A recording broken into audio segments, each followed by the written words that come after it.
Hey everybody, welcome to the Carnivore Revolution. I'm Serena. And I'm Jess. If you enjoy this video, be sure to like and subscribe below. And today we have another 6-minute success story. So we have Lori Fuller with us. Now, Lori, how long have you been a carnivore? Since November of 2000. Wow, that is a long time. That's awesome. So what health issues has carnivore helped you resolve? Gestational diabetes is why I started it.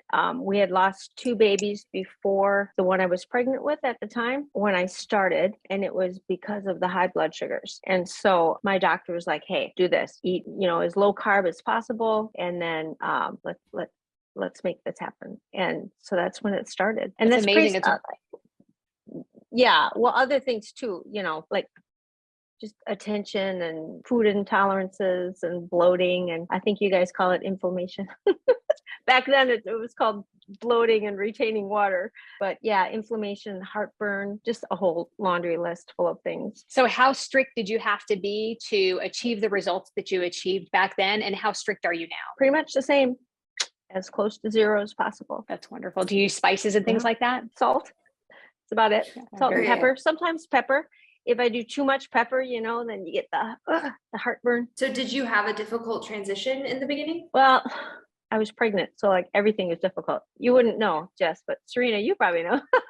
I always admired those women who were like, I never felt better than when I was pregnant. And I'm like, honestly, the transition felt like just going through morning sickness again. But my doctor told me, drink a lot of water, salt your food. So it wasn't that bad. So Lori, what does a typical day of eating look like for you now? I will have butter in my coffee. And lately it's been whipped brown butter in a cup of coffee, or hot water with salt and some browned butter, the whipped brown butter. That seems to be better in coffee than just the regular little browned butter. And then I'll just have fat, any kind of fat throughout the day. And then when I get hungry, which is usually dinner time, 6-ish p.m., then I'll eat a lot.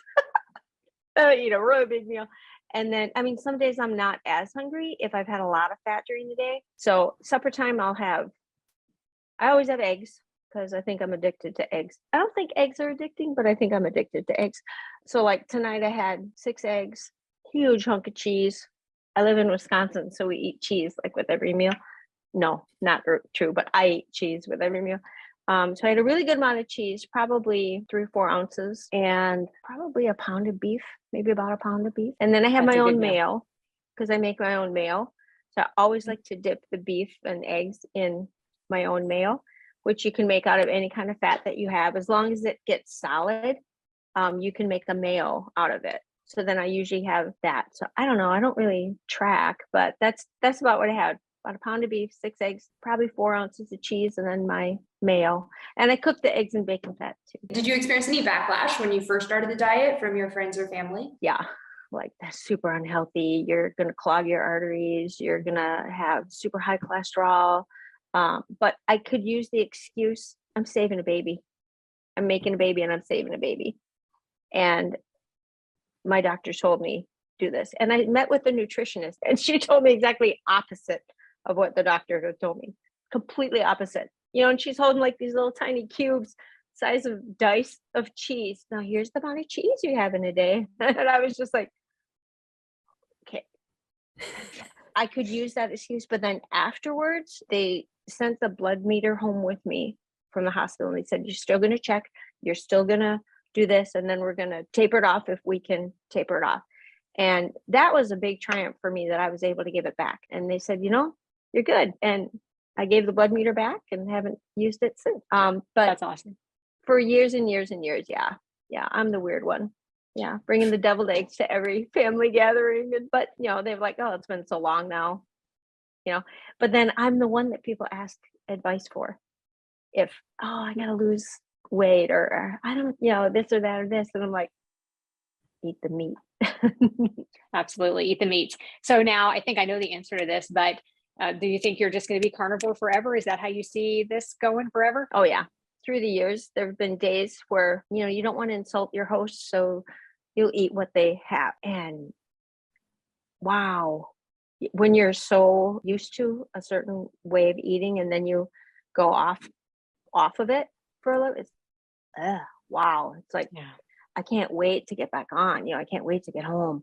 It's kind of like my safe shelter place. It's like, wow, I know I'm going to feel good. I'm going to sleep good. I'm not going to have any problems. I just can't wait to get back to it. So yeah, forever. What's one piece of advice for someone starting the carnivore diet, or maybe who's still on the fence about the carnivore diet? I would ease into it. And I mean, you're here for a reason. So be thankful. It's a solution. It's not a sentence. It's not a torture. It's a treat. You change your thinking about it. This is a solution. This is not a sentence. This is something I can be truly thankful for, because I'm 55 years old. And I'm not on a single medication at all, ever. Ease into it, have your salt, enjoy your salt, lean into it, because it's full of blessings. I mean, you're going to feel great and you're going to not have a whole lot of problems. Thank you so much for joining us, Lori. And we hope that everybody will come back and watch our next edition of 6-Minute Success Stories here on the Carnivore Revolution.